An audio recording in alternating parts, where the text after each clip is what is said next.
And now the Assembly. L'Assemblée va entendre l'allocution de Son Excellence, M. Jakov Milatović, président du Monténégro. Je prie le protocole de bien vouloir accompagner Son Excellence, que j'invite à prendre la parole devant l'Assemblée.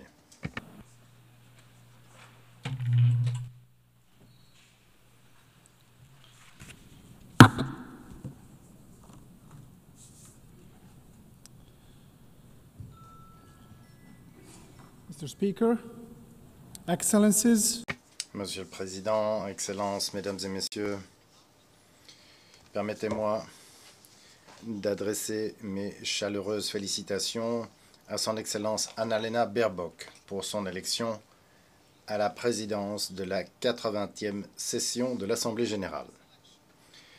Son élection est à la fois historique et une source d'inspiration, car elle n'est que la 5e femme à se voir confier cette haute responsabilité.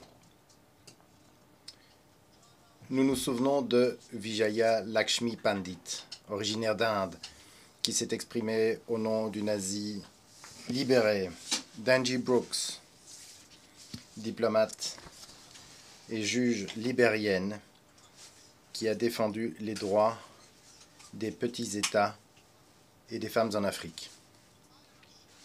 Haya Rashid Al-Khalifa de Bahreïn, qui a porté un message empreint de dialogue et de droit international depuis le cœur du Moyen-Orient. Et Maria Fernanda Espinosa de l'Équateur, qui a fait entendre sa voix en faveur de l'action climatique et des peuples autochtones d'Amérique latine. Chacune d'entre elles a marqué son époque. Et cette élection donne à l'Europe l'occasion d'incarner les principes de la défense inébranlable des droits humains et du multilatéralisme. Chers collègues, cette année, alors que nous commémorons les 80 ans de la fondation des Nations Unies, nous réfléchissons au parcours remarquable de cette organisation créée pour promouvoir la paix mondiale. Née des cendres de la Seconde Guerre mondiale, l'Organisation des Nations Unies est apparue comme une lueur d'espoir pour l'humanité. Chers collègues, imaginez les villes dévastatées à travers le monde en 1945, Varsovie réduite en cendres, Saint-Pétersbourg détruite après des années de siège, Berlin en ruine, Hiroshima et Nagasaki frappés par une horreur inimaginable, et ma ville natale et capitale du Monténégro, Podgorica, également quasiment rasée par les bombardements. Imaginez qu'à l'époque, les dirigeants du monde entier se sont réunis et, malgré leurs blessures, ont choisi de se tourner vers l'avenir. À ce moment-là, alors que les tranchées entre les nations existaient encore et que les tombes des êtres chers étaient encore fraîches, l'Organisation des Nations Unies est née. On a alors cru que la lumière pouvait émerger des ténèbres et que la solidarité pouvait triompher du désespoir. Malgré des destructions sans précédent, l'idée de paix et d'unité a triomphé sur la division et l'hostilité. Les dirigeants d'alors ont compris l'urgence de créer une organisation mondiale forte, une organisation capable de prévenir de futures guerres et de favoriser la coopération entre les nations. Faisant alors partie de l'ancienne Yougoslavie, le Monténégro a fait partie des pays fondateurs de l'ONU. Nous avons mis en place un système international qui promeut la paix défend un ordre mondial fondé sur des règles, protège les droits humains et favorise le développement durable. Chers collègues, sans les Nations Unies, une grande partie des progrès que nous avons tous accomplis serait resté un rêve lointain. Pourtant, même après 8 décennies, nous devons également reconnaître une vérité qui invite à la réflexion. L'absence de guerre mondiale n'a pas toujours été synonyme de paix et de prospérité véritable. Aujourd'hui, le multilatéralisme est mis à l'épreuve comme jamais auparavant. Notre monde est confronté à des conflits dévastateurs, à une polarisation croissante, à de graves violations des droits humains, à de profondes inégalités économiques, ainsi qu'à la propagation néfaste de la désinformation. Et ces défis nous rappellent un fait essentiel. Nous ne pouvons nous permettre de marginaliser les Nations Unies ni de réduire au silence le droit international. Chers collègues, aujourd'hui plus que jamais, nous devons renouveler notre engagement envers les principes fondateurs énoncés dans la Charte des Nations Unies. Et malgré ses imperfections, l'Organisation des Nations Unies demeure la seule institution mondiale où chaque nation a un siège et où le droit international demeure le fondement de la légitimité. Cela rend l'ONU indispensable. Mesdames et messieurs, depuis notre indépendance en 2006, le Monténégro travaille main dans la main avec les Nations Unies pour faire avancer les réformes en matière de développement durable, de droits humains, de bonne gouvernance, conformément à nos aspirations à adhérer à l'Union européenne. L'année prochaine, nous fêterons avec fierté les 2 décennies qui se sont écoulées depuis le rétablissement de notre indépendance et notre adhésion à l'ONU. Au cours des 20 dernières années, le Monténégro est devenu une démocratie moderne. Cette transformation se reflète également dans notre économie, qui a connu une croissance régulière, une économie tirée par des secteurs clés tels que le tourisme et l'énergie. Notre résilience a été mise à l'épreuve par de nombreuses crises, des crises mondiales, mais le Monténégro reste fermement déterminé à bâtir une économie fondée sur la connaissance qui favorise le développement durable et contribue à la stabilité et à la prospérité régionale. L'engagement du Monténégro envers l'ONU et le multilatéralisme reste la pierre angulaire de notre politique étrangère, ce qui est tout à fait conforme à notre cheminement européen et euro-atlantique. Nous sommes également attachés aux relations de bon voisinage ainsi qu'à la coopération régionale. L'adhésion à l'OTAN a été un pilier important de notre sécurité. Notre objectif stratégique est désormais d'adhérer à l'Union européenne d'ici 2028. C'est un objectif ambitieux, chers collègues, mais qui est tout à fait à notre portée. En tant que pays candidat le plus avancé, le Monténégro reste déterminé à mettre en œuvre des réformes structurelles et à s'aligner sur la politique étrangère et de sécurité commune de l'Union européenne. Nous sommes convaincus que l'intégration à l'Union européenne est un catalyseur de progrès durable, de stabilité et, en fin de compte, de sécurité pour le continent européen. Et dans le cadre de ce processus, le Monténégro n'est pas seulement un bénéficiaire, nous sommes également un contributeur. Nous démontrons que l'élargissement renforce autant l'Union européenne que les pays candidats. Excellences, pour renforcer le multilatéralisme, nous devons également nous attaquer à ses faiblesses. Le Conseil de sécurité est de plus en plus paralysé, incapable de remplir son mandat. de principal gardien de la paix et de la sécurité. Le dernier exemple en date est celui de la guerre en Ukraine, qui a causé des souffrances inimaginables à la population ukrainienne.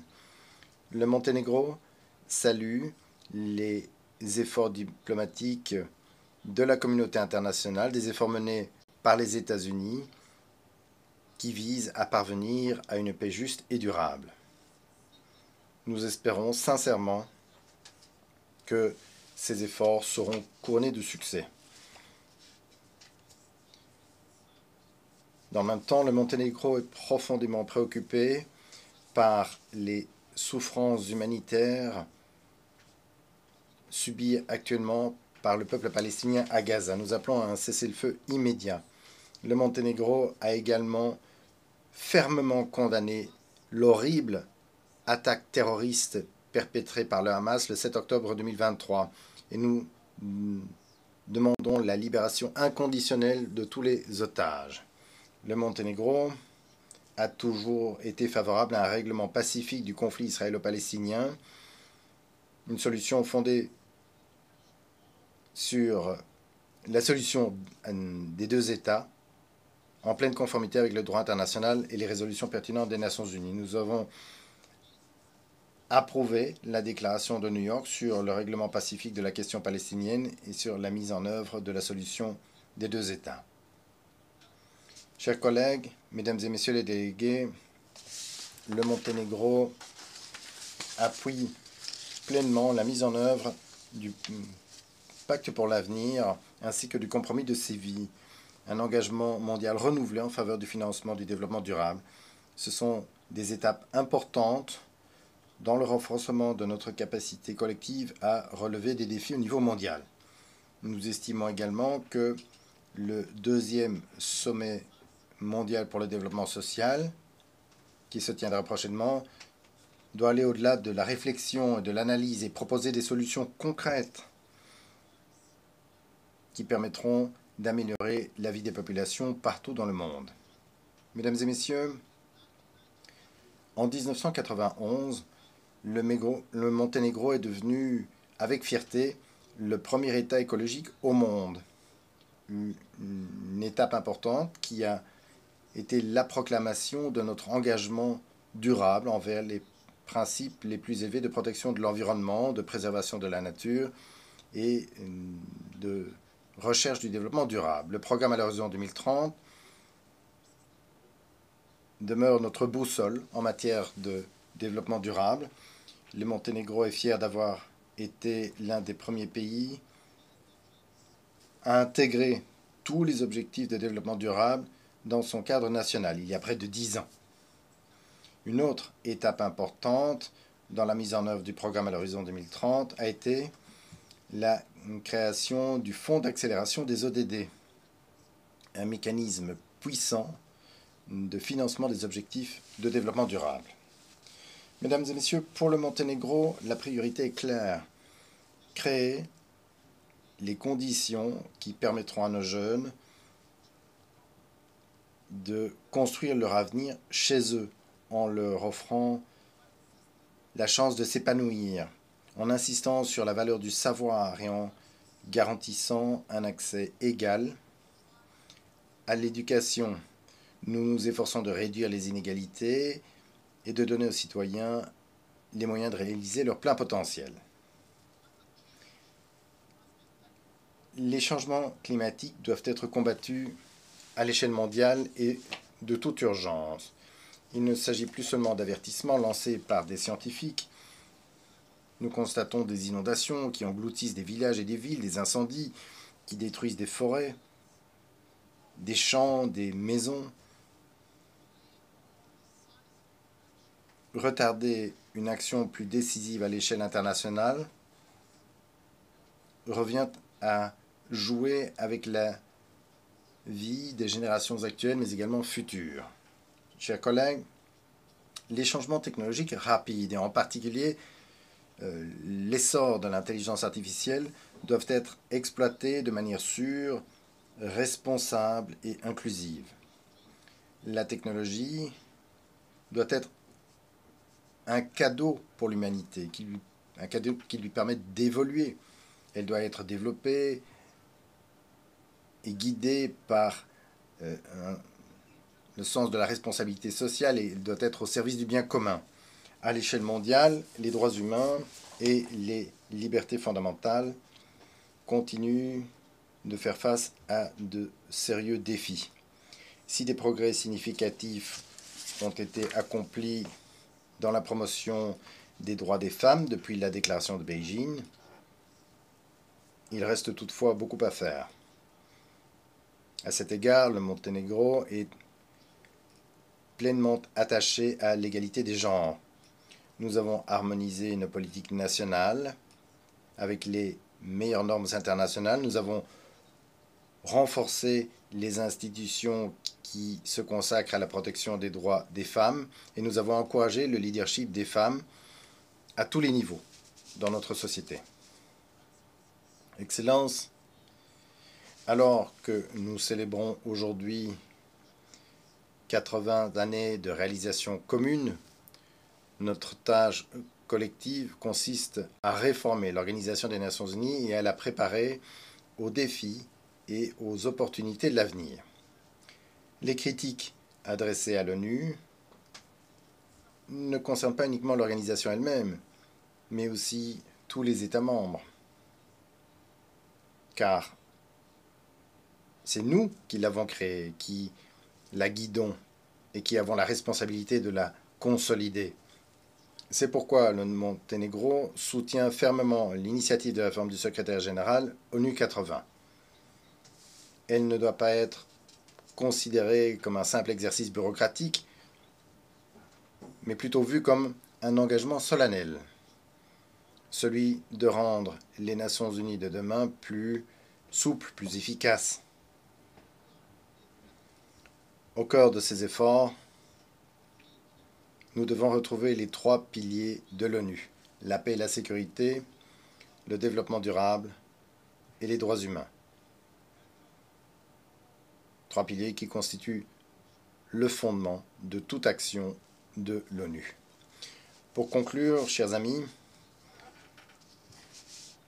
le Monténégro est fermement convaincu que les Nations Unies doivent rester la pierre angulaire de la paix, que le droit international doit prévaloir sur la force et que l'ordre fondé sur des règles doit être davantage renforcé. Car sans ces principes, il ne peut y avoir de confiance entre les nations, il ne peut pas y avoir de véritable sécurité ni d'espoir d'une paix juste et durable.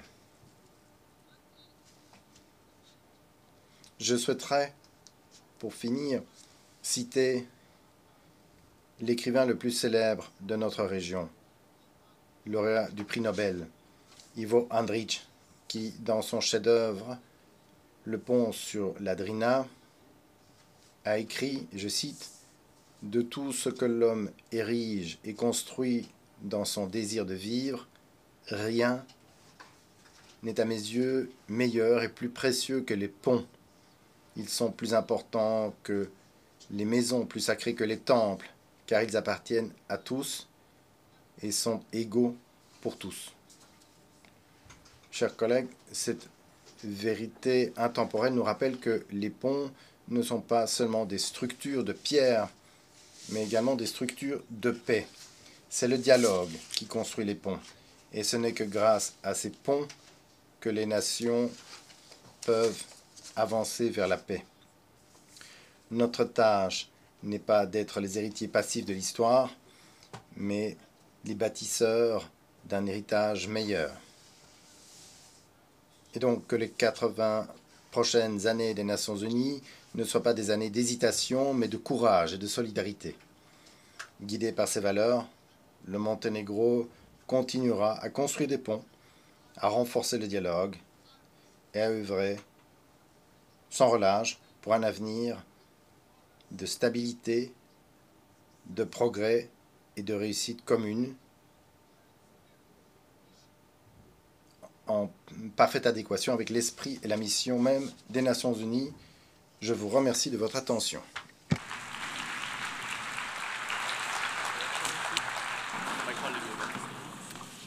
On behalf of this Au nom de l'Assemblée, je tiens à remercier le président du Monténégro.